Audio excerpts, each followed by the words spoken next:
willing to sign up for their country, willing to serve their country, and willing to die for their country. And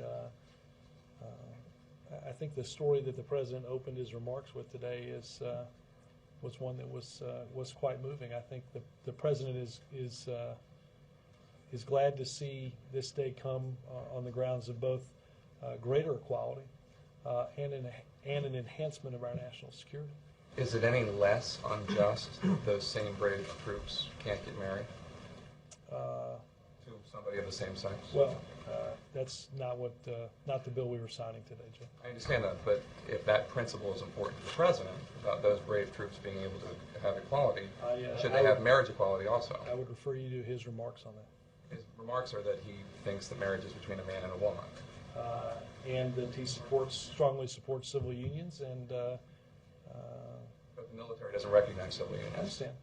You didn't ask me what the military recognized. You asked me what the President believed, and that's what I've said. Well, just to pinpoint it here, it's unjust to not. Jake, to pinpoint it here, I'm not here to make news on that issue.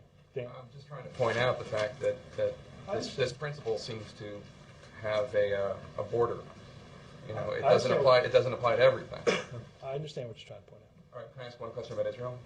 Sure. Is there any consequence at all for the Israeli government constantly disagreeing with the administration's position on housing settlements, or is there not? Again, as we've discussed many times in this room, Jake, our government has had a position that dates back, I think, probably to the administration of Lyndon Johnson about our views on housing, and we will continue to make our position known, again, as we have for many administrations. That does not stop our efforts to remain engaged in a comprehensive peace process. We understand as a country what happens, or I should say we understand as the world what happens when our country is not engaged and involved in the process of actively working with each side to bring about a comprehensive peace. That is a long and bumpy road, but the President will continue to do that. Is the same basic idea at play with Pakistan and Saudi Arabia, that we continue to engage with them even if they do things we don't like that harm what we perceive to be our national interest? Meaning what? The ISI and its reluctance to, as the AFPAC report said, that there's still safe havens, and yet we still. I'm happy to address the individual. I don't know if you were trying to link a series of those things. Obviously, we have important bilateral relationships where we agree and we disagree with within those relationships. Dan?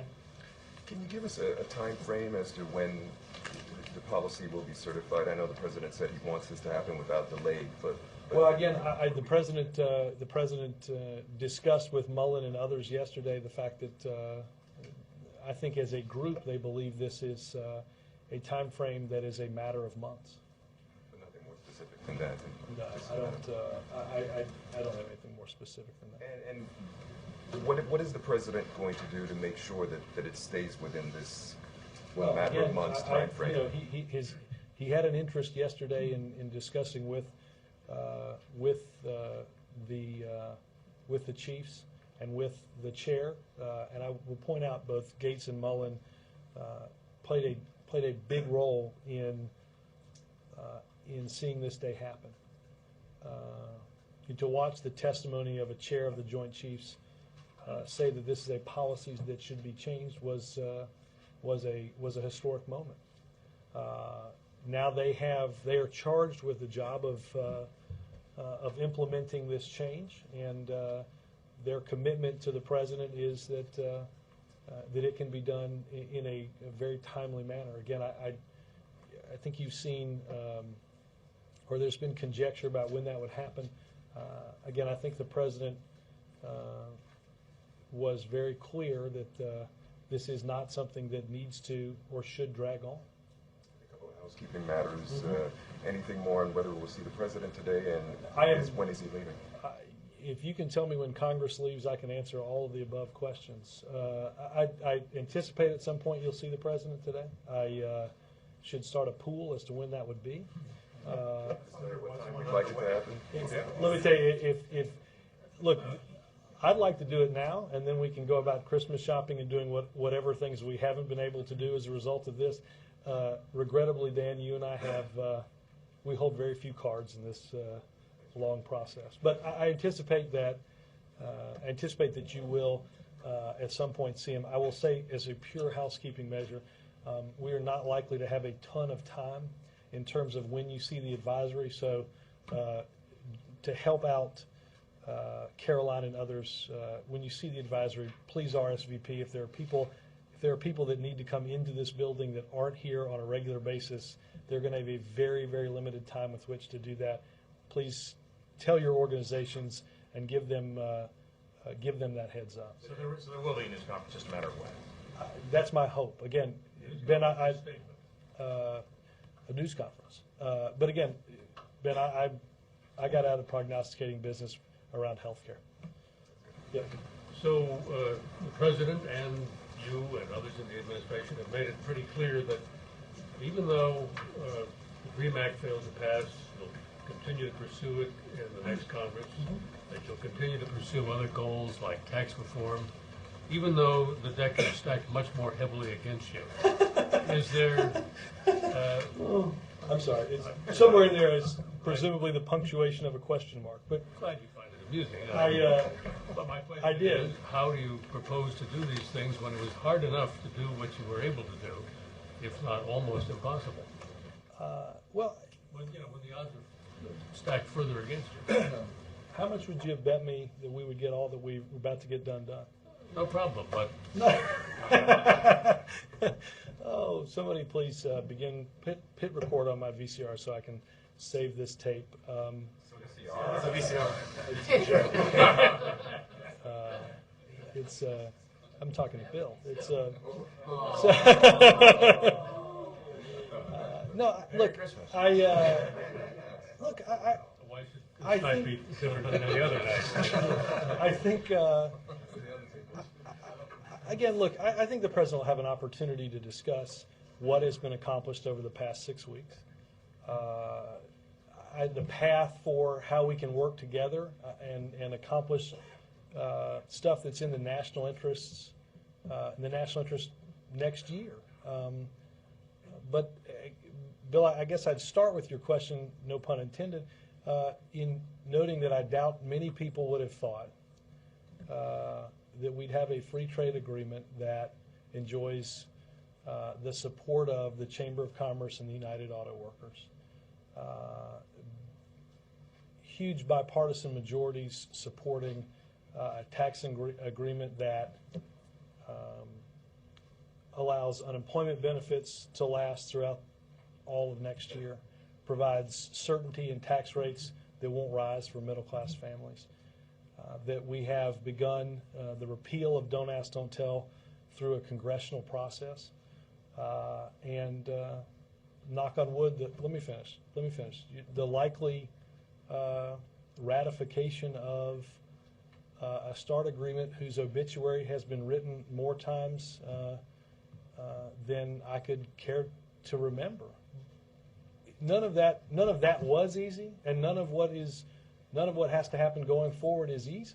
But I know the president believes that there are, and I think those milestones that I just mentioned, I think what they show the president is that when people get together and understand and believe what is in the best interest of the American people, certainty in tax rates, repeal of policies that people believe are unjust, or something that protects our national security, that we have far more in common than we do in opposition, and that working together we can get things done. That's what animated him to run for public office. That's what animated him to run for president, and I think that's what's animated his actions over the past 6 weeks. Well, that's all good for you, but what incentive do Republicans have to cooperate with him in the next Congress? There's an election coming in 2 years. And 4 and 6 and 8. But Bill, I won't have they to remember these things. they also we'll write them down. They control part of government. A budget is going to originate in the House of Representatives. Funding bills are going to originate in the House of Representatives. I mean, the incentive that they have is less of an incentive and more of a responsibility. They're charged with having to run half of the legislative branch. I think, as I said yesterday, I think that has kicked in over. I think that responsibility has kicked in to some degree a bit early, and you've seen all of what I just mentioned happen. Obviously, a free trade agreement has not yet gone through Congress, but you saw bipartisan support for that free trade agreement. And you saw each of the things that I mentioned that went through Congress legislatively done not by the votes of simply one party, but by the votes of both parties. And I think it is a path that the president thinks won't be easy to follow, but provides a path for how we can get things done that are in the interests of the American people. That's what that election was about. As I said yesterday, the election was not about how do we grind this place more to a halt, how do we play more political games. It's about how do we get things done that the American people understand are in the best interest of the American people. I'll play back the 8-track tape in 6 months. I thought you were still on reel-to-reel, Bill, but that's an upgrade. You never grow when he makes fun of me. I don't. I get it. You guys sit behind me. The president's ordered some changes in the treatment of prisoners in Gitmo who can't be brought to trial, or at least can't be brought to trial now. Can you talk about those? I'm sorry. It started. The president has ordered some changes in the treatment, the rights, if you will, of prisoners at Guantanamo Bay who can't be brought to trial. Are you talking about the draft executive order? Okay. Yeah. Let me change the. You're right, because it's not finalized yet. Let's go farther than that. That is a process. That is a document that has not even begun the process of a deputies committee meeting. It has not been read, looked at, or reviewed by the president. I do not think it is, or it should be, surprising to many off of the speech that he gave in May of 2009 that there are going to be those that are currently in Guantanamo Bay that for whatever reason are not going to be able to be tried in either a federal court or in a military commission that are going to have to be indefinitely detained. The president was clear on that in May, and I have no comment on the draft executive order, largely because it's a long way from ever even reaching the president's desk. I'm wondering if that process is intended to make the facility in Guantanamo Bay somewhat more acceptable to the president. He has said it's a recruitment tool, but No. you can't seem to get... Just, again, not to mess with the premise of your question, but he has said that because Al-Qaeda has used it as such. Exactly.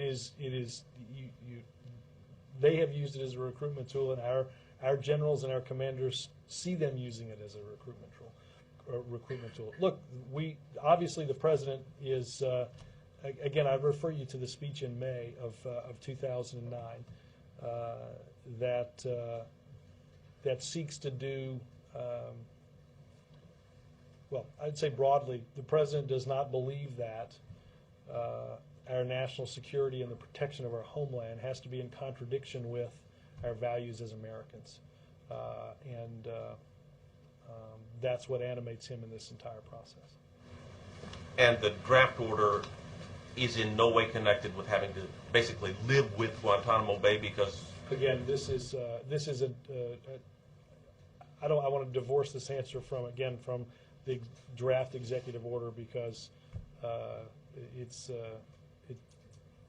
a process that has certainly not worked its way through even to the deputies committee procedure. But I think, as the president said, I don't think anybody would find it surprising that the president and this administration understand that there are those that have been evaluated by by our intelligence community, by our defense infrastructure, and we understand, as the president does, that there are some that will require indefinite detention. Finally say, the president's still committed to closing Guantanamo Bay. When's it going to happen? I don't know the answer to when it's going to happen. I know that remains the president's goal. Let me make one other quick announcement. I don't have the timing on this. I'll go back and try to find it. But the president did sign the continuing resolution that funds government through early March this morning. Like I said, I'll go back and try to find the time. Can you email somebody on that? Yes, sir. Obviously, it looks like you're peeling off significant numbers of Republicans on this START treaty vote. Mitch McConnell has said that his priority is to stop the president from being reelected. Now he's losing apparent control of his own caucus, at least on this. Is this a one-off, or is this a pattern moving forward? Do you really need to negotiate with him in the next Congress? No. I think that I think as we've said before, we are going to we're going to have to, and we will work with Republican leaders in Congress more closely than we have in the past couple of years. As I said earlier, they have a responsibility to the governing of this country, unlike they have had in the previous 2 years. I think the result of what has happened over the past few weeks is less somebody losing control of their caucus and more those in that caucus understanding that the message is work together and get things done. Don't relitigate the fights of yesterday. There's plenty of time before that next election. Focus not on your political future, but on our future. That's the message that the American people are sending, and I think that's the message that those in Congress have heard in everything, again, from the tax agreement to the hopeful ratification of the START treaty. So how do you, did Mitch McConnell not get that message when he said he was going to try and defeat the president in the next election? I think that is a broad and fundamental misreading of what the election was about. I do not believe that that regardless of your vote, people went to the polls thinking, let's extend gridlock and political gamesmanship for another 2 years. If that's what some up there believe, then have at it. I don't think that's where the American people are. Robert, a follow on that? Yeah. Very briefly. By the way, I like the tie. It must be an important day. It's Christmas. I want to get out of here. Senator McConnell went on a Sunday show saying that he was opposed to START. His folks said that was to sort of halt the momentum for this. He also got a bit brushed back on the earmarks thing from his own conference. Do you think he's sort of made a miscalculation here and taken too hard a line to appease these Tea Party types? I think that I think on a number of issues. I think certainly on the issue of START, the miscalculated that there are those that believe, as the president does, that we can put aside partisan political interests to do something that's in the best interest of our national security. I think that's why the treaty will be ratified today. I think that, again, I think people want us to put aside that the way Washington has traditionally worked and worked together. Do you think these are the days of sort of Fortress McConnell, him holding the 40 members of his conference more or less intact, are essentially over, at least on non-spending? I don't doubt that there are going to be times in which, look, you see it on the 9/11 bill. There's 58 on one side, there's 42 on the other. I don't know how that might might change if that were something that was considered next year or not. But I still think, and I think the president believes, that there will be times in which we will have splits along partisan lines because we're fighting about something that we all hold deeply. I don't think those days are gone, and I think that's the reason we have two parties. But at the same time, I think the president believes that a whole host of issues, national security, middle class tax cuts, and things like that, that we ought to be able to put aside some of those differences to get what we agree on done for the American people. Again, I think that's the message that of the last several weeks. I'll come around. John. At the signing ceremony this morning, the President very pointedly thanked Nancy Pelosi, thanked Harry Reid, and talked about the productivity of the first 2 years. First, do you think that was an appropriate thing to be doing at a signing ceremony on a landmark civil rights bill? And do you think that, Mayor, was that a victory lap of sorts for? This was a victory for everybody that was in that room and for many that couldn't be in that room. I don't. This was something that a lot of people, men and women, those in Congress and out of Congress, those in the military, those out of the military, that have fought a long time for. I don't see anything inappropriate for the president to discuss what he believes is and has been a very productive 2 years in Washington. But that was a reference not to Don't Ask, Don't Tell repeal, but I think there's a reference to Don't Ask, Don't Tell plus financial reform, healthcare reform, economic recovery, credit card reform, a whole host of things. And is that a theme that you expect him to take up this afternoon? Is that a point of I anticipate he might dip his toe in that water, yes. Mark? Did you say the Joint Chiefs were here yesterday? No, I'm sorry. He spoke with them on the phone. Yesterday? Yes, Was General Amos among them? he was. Is the President confident General Amos will abide by the repeal of Don't Ask, Don't Tell? General Amos told that to the Commander-in-Chief, yes, On the phone yesterday? on the phone yesterday. Thank you. Yes, sir. Right. Robert, you addressed this the other day. I just wanted to see if there's any change. Will there be any staff changes announced over the holidays? Not that I'm aware of, no. The child nutrition bill, do you know when the president plans to sign that? I thought we signed that on Monday.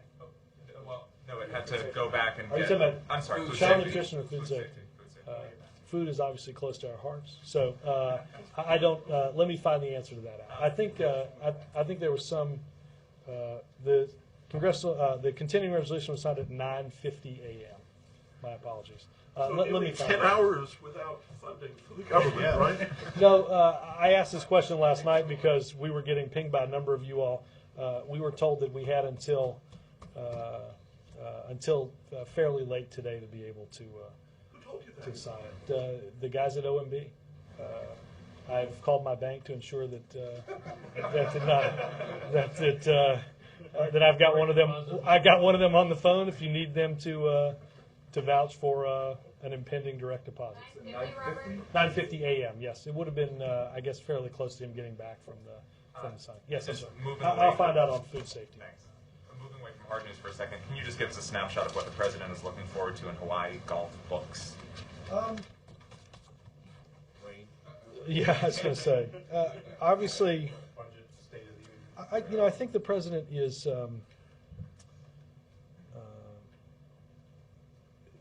I think he is, as much as anything, anxious to spend time where he grew up with his family, and to see his sister, to see his nieces, I should say.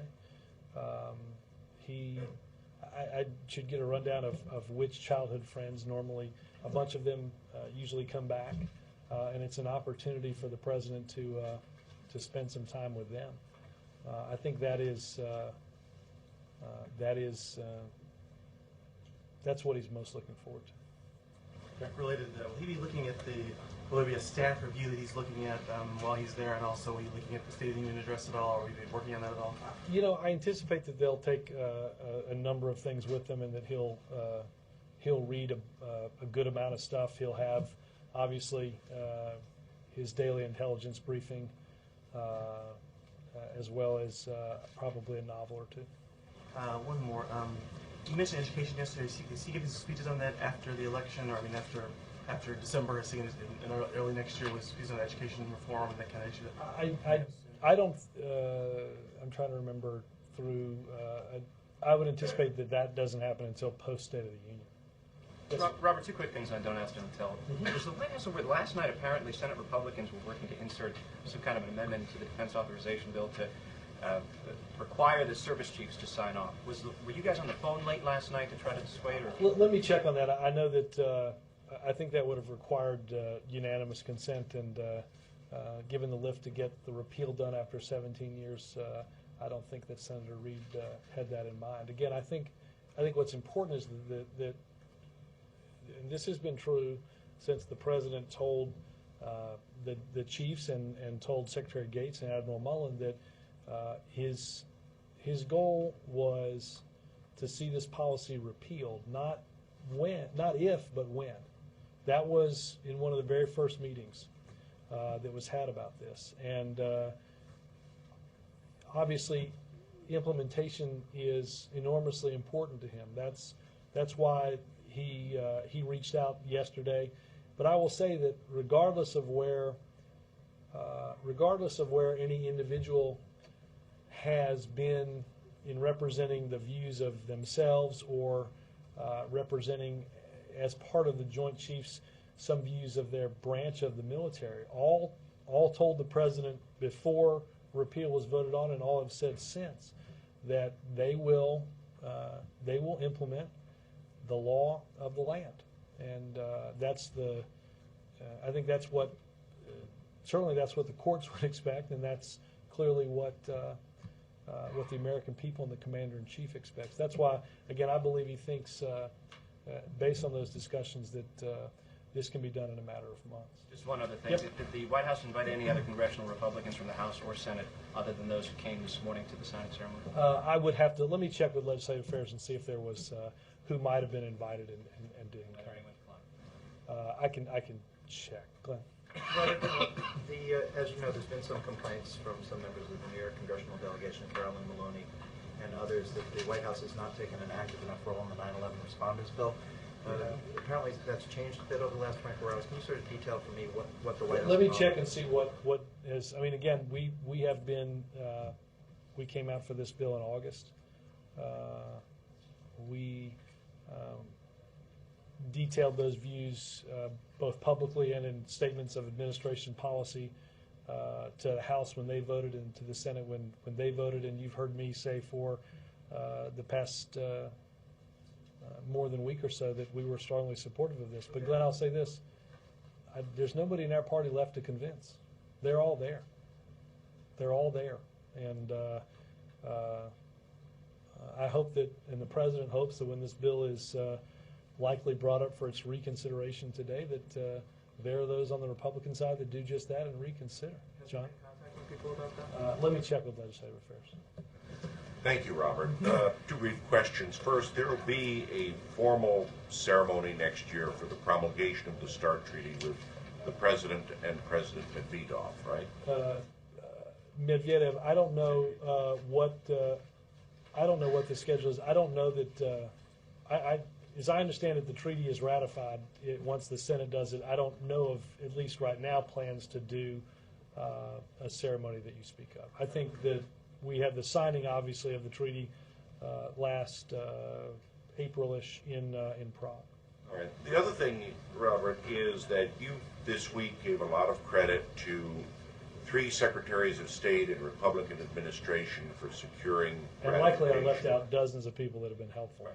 Go ahead. You mentioned yesterday Admiral Mullen and General Hoss Cartwright, appointees of the previous administration. Will the administration count on more identifiably Republican figures and figures from past administration in the next Congress to win? Look, I think that I think, as is true on a number of issues, not just on issues of national security, that there are those that that share an interest in different policies, and when the president talks to them, or the vice president talks to them, or people in the administration talk to them, and they desire to be helpful, we think it is always helpful to have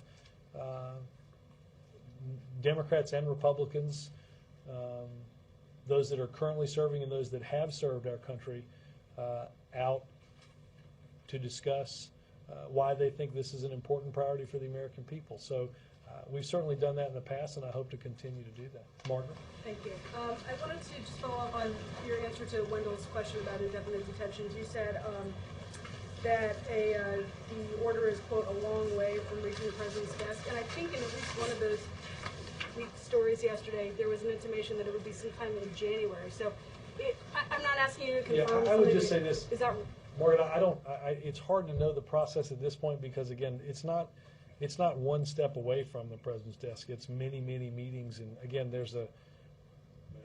this hasn't been brought to him. It's at I think a deputies committee level at some point in the next few days. That would likely lead to a series of things before principals level, which would include the president. I mean, it's not going to happen before the end of the year, it's clear. Oh, certainly not, no. Maybe not even in January.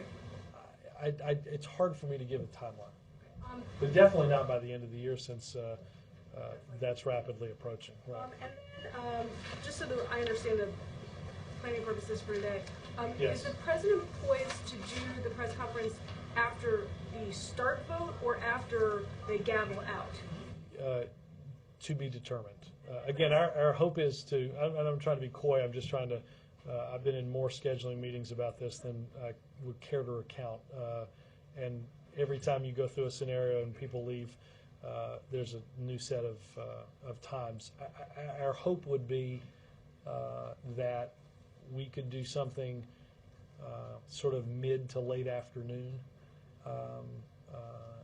which would allow for some normal deadlines for you guys. Again, that is, I think we would likely do it over in the auditorium on the first floor of EEOB. So, again, I'm out here to tell you on behalf of Caroline and others, Marissa and folks, when you do see that advisory, do just take a second and RSVP, or have your organizations RSVP so that the process can be rather smooth. There will be a very tight timeline, as I said, to get people that are not pass holders in the building in, and those are not our deadlines as much as they are Secret Service deadlines.